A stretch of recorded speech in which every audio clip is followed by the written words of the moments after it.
Don't forget to like and subscribe.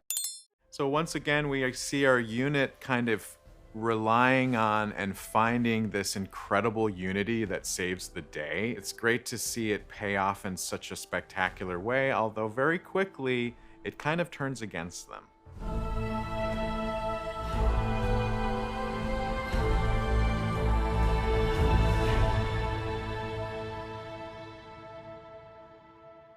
By this point, we see Raelle more in control of this witch bomb than she ever has been before.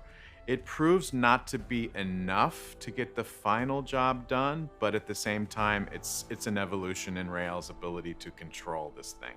Abigail may have surpassed Gem Bellwether at this point in terms of her control of this really complicated working by which multiple tornadoes are sort of braided together in this stunning and terrifying way. Abigail's done with status quo reaction to the Camarilla, and she really needs to take direct action, and she needs to sort of be in charge of her own safety and survival, and she presents this to her mother in no uncertain terms, and I think Petra actually turns in that scene and begins to say, you know what can I do to support you, which is such an exciting change.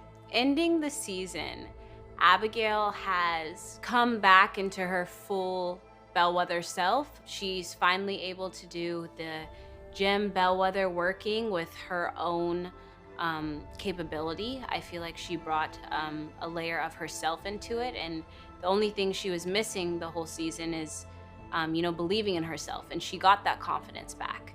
I don't think Abigail really knew what she was capable of in terms of weather work. She's now becoming aware of, the things she can do, the tornadoes she can braid together. And I think reading Jim's journal opened up so many things for her in that moment. She's opening up and she's addressed her demons and she has that confidence back.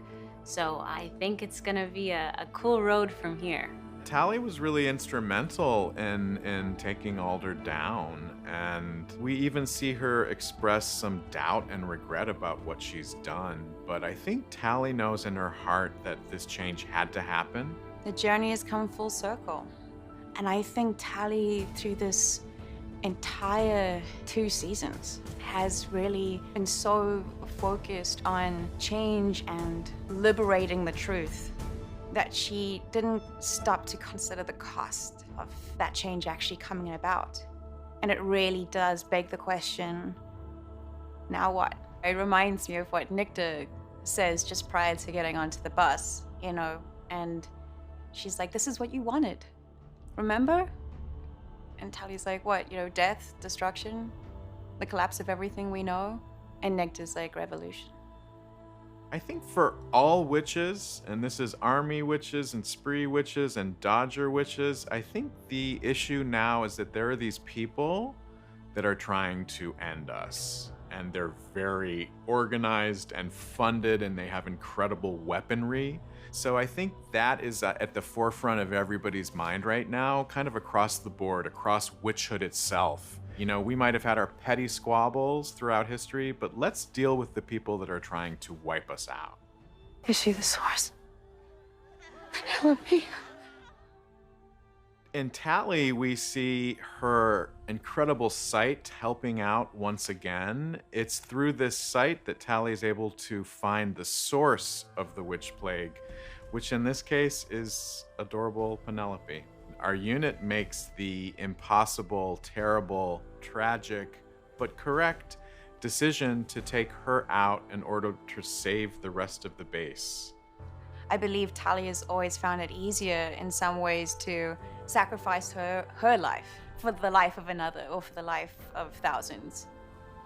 But the decision to sacrifice somebody else, that is one of those choices that will probably haunt her for the rest of her life.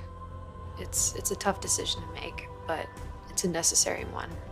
She can choose to be a martyr to her situation and mourn the loss of her friend, or she can keep going with the knowledge that she saved thousands of lives.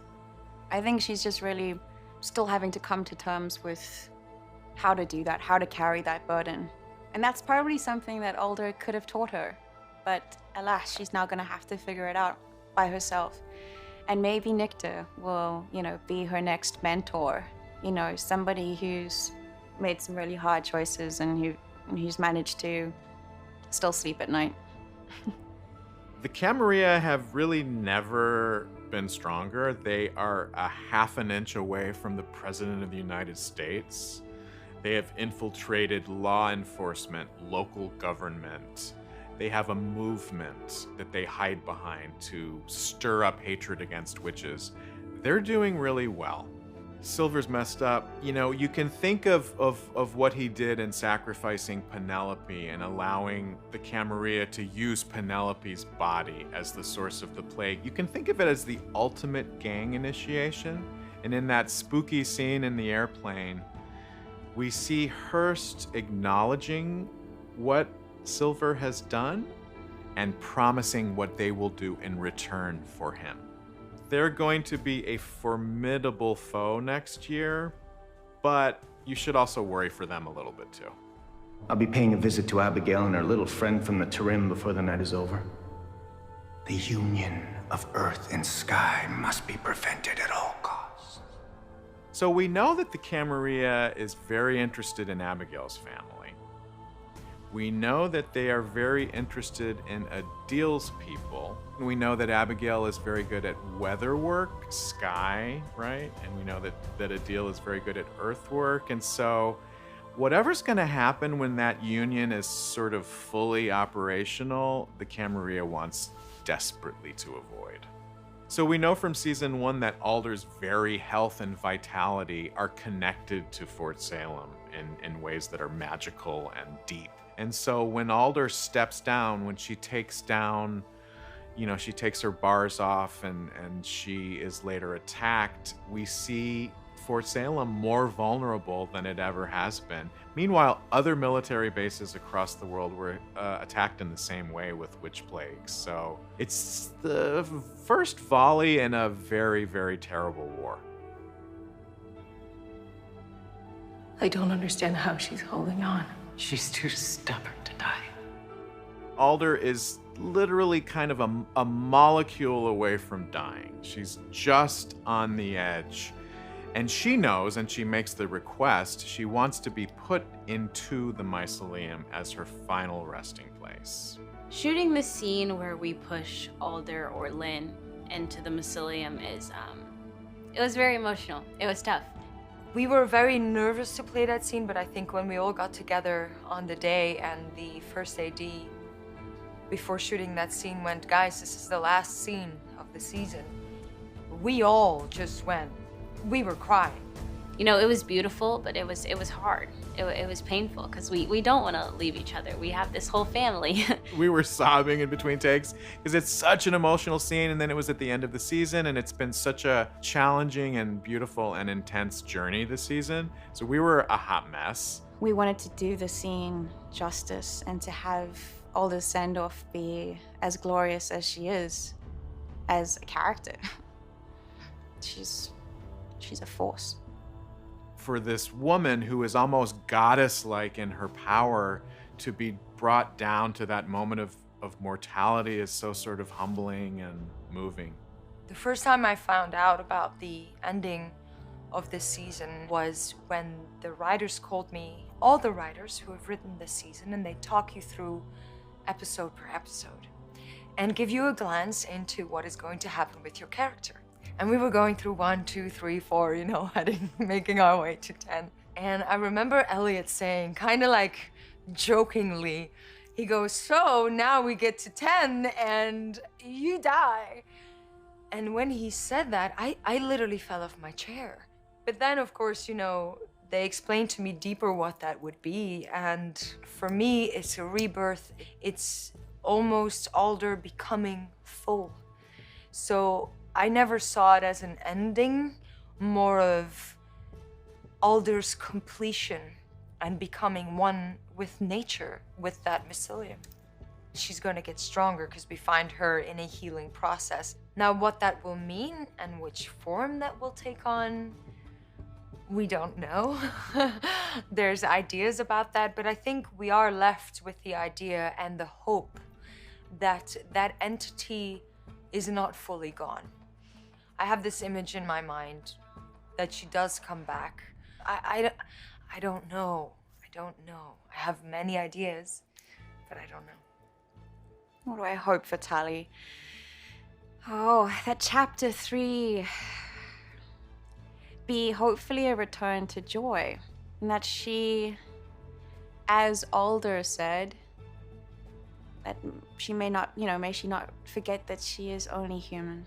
And that keep her humble and keep her hungry for the right reasons.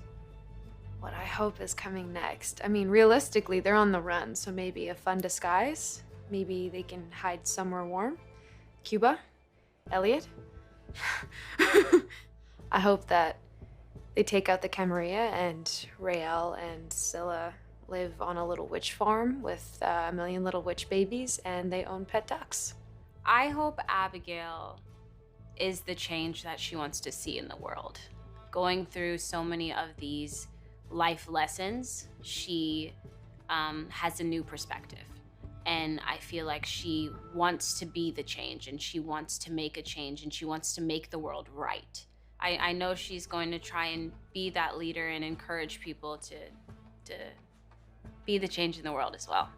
But I'm so excited to see the world expand past the walls of Fort Salem. So because of this prison break executed by Quinn and Scylla and Adil and Khalida, our unit and Nikta are now on the run. They're fugitives in an America that is changing in dramatic, dangerous ways. I think Nikta will be a protector for our unit. Nobody knows more than Nikta about staying lost. So I think she could be particularly useful as our unit disappears into the session and lives the lives of fugitives. Here we go.